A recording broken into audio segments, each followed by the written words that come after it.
कहानी की शुरुआत होती है एक रेस्टोरेंट को हम देखते हैं जिसमें में हर जगह उथल पुथल मची है। बर्तन नीचे गिरे हुए हैं, हर जगह खून के छींटे हैं। तभी एक महिला आती है जिसका चेहरा साफ नहीं दिख रहा था। वह चाकू अपने हाथ में लेती है और धीरे धीरे अपने पैर काटने लगती है और उसके बाद अपने शरीर के छोटे छोटे हिस्सों को भी।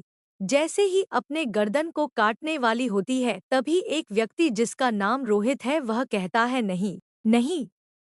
वह अपनी नींद से उठा, यह उसका एक सपना था। वह पूरी तरह से परेशान हो जाता है, एक अजीब सपना।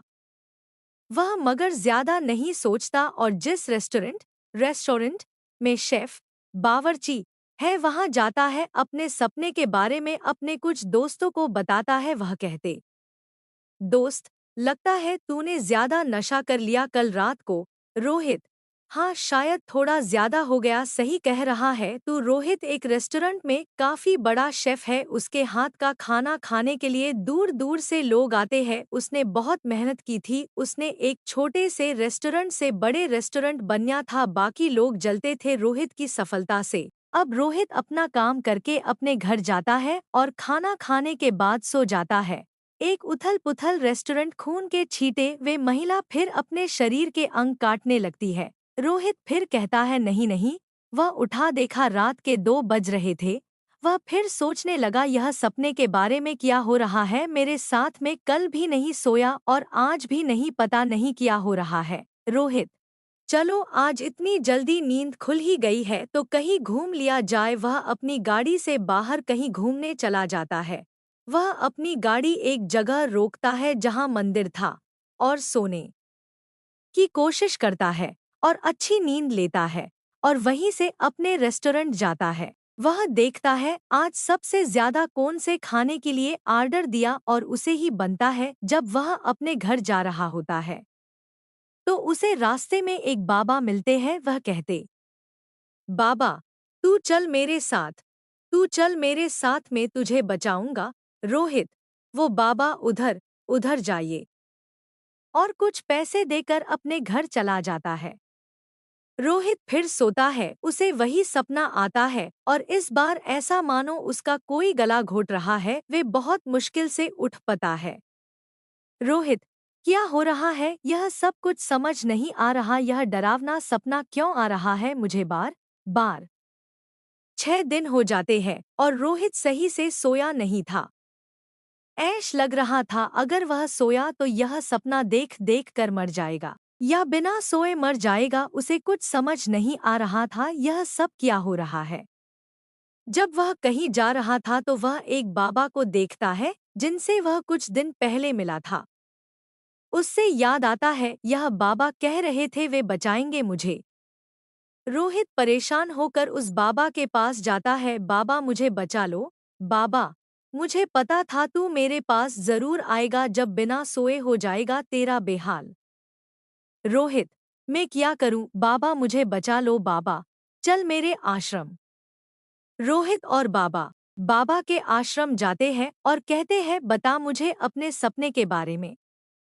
रोहित, बाबा, मैं जब भी सोता हूँ मुझे एक डरावना सपना आता है। इस भूतिया सपने से मैं परेशान हो गया हूँ। मेरे सपने में एक रेस्टोरेंट आता है जहाँ हर जगह उथल पुथल मची है, हर जगह खून के छींटे हैं और एक महिला आती धीरे धीरे अपने शरीर के अंग जैसे पैर, हाथ, कान काटने लगती है, यह तक अपना गर्दन भी। बाबा, यह एक डरावना सपना नहीं है बल्कि यह सपना का अर्थ है तुम ज्यादा समय तक जीवित नहीं रहोगे।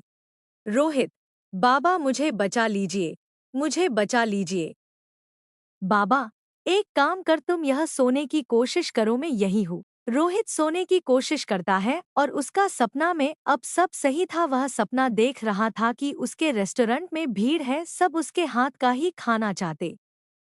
मगर जब वह उठता है तो देखता है को अदृश्य शक्ति बाबा पे हमला कर रही है, बाबा को चाकू से मरने वाली है। रोहित इधर उधर सामना फेंकने लगा है। बाबा बहुत मुश्किल से बच पाते हैं।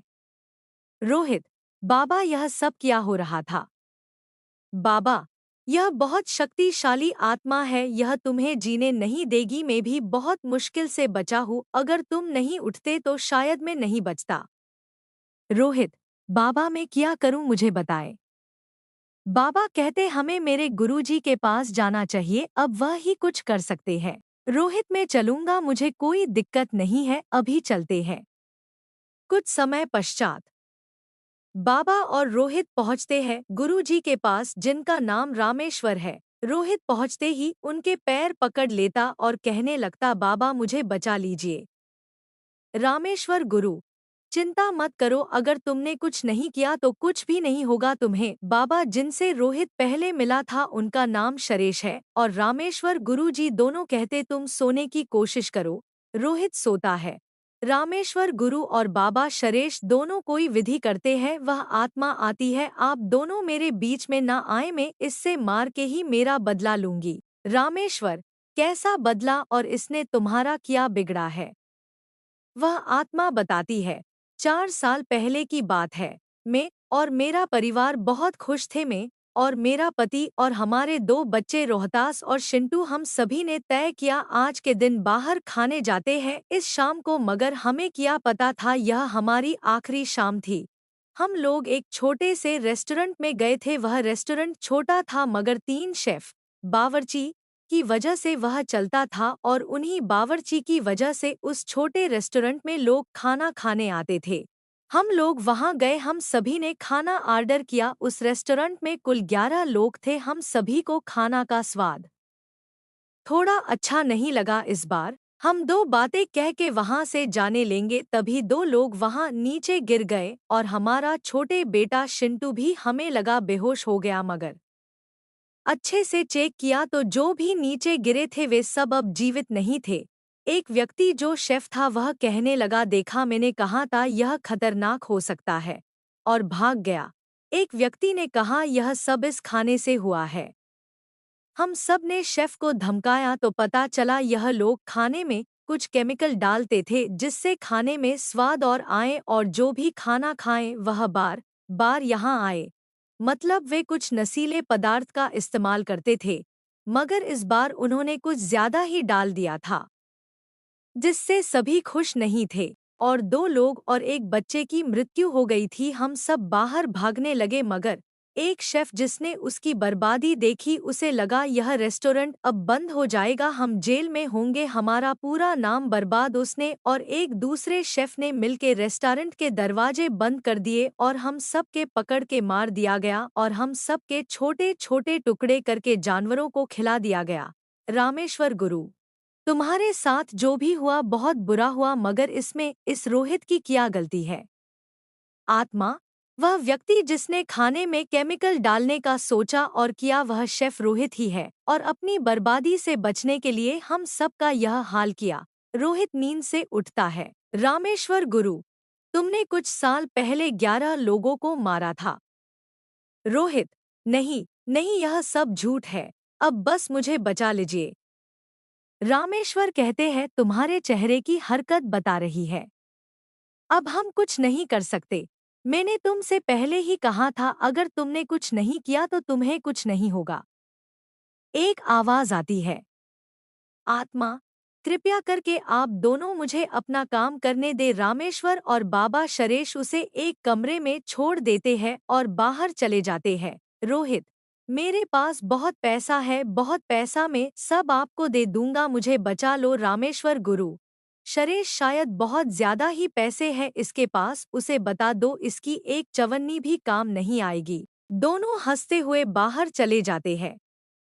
वह आत्मा बिल्कुल उसी सपने की तरह रोहित का बुरा हाल कर देती है, उसे के शरीर के छोटे छोटे टुकड़े करने लगती और बीच में कहती है, यह हिस्सा जंगली कुत्ते का, ये हिस्सा चूहे के लिए, और यह बचा हुआ हिस्सा जंगली मगरमच्छ को फेंक देती है। और साथ ही साथ उसका रेस्टोरेंट भी बंद हो जाता है, क्योंकि रोहित के साथ एक और शेफ जो इनमें शामिल था, उन्होंने पुलिस को बता दिया था 4 साल पहले उन्होंने किया था। मगर इन सब के बाद भी वह आत्मा उस दूसरे शेफ को नहीं छोड़ती, क्योंकि वह शेफ भी रोहित के साथ था और उसने भी उस 11 लोगों को मौत के घाट उतारने में रोहित की मदद की थी।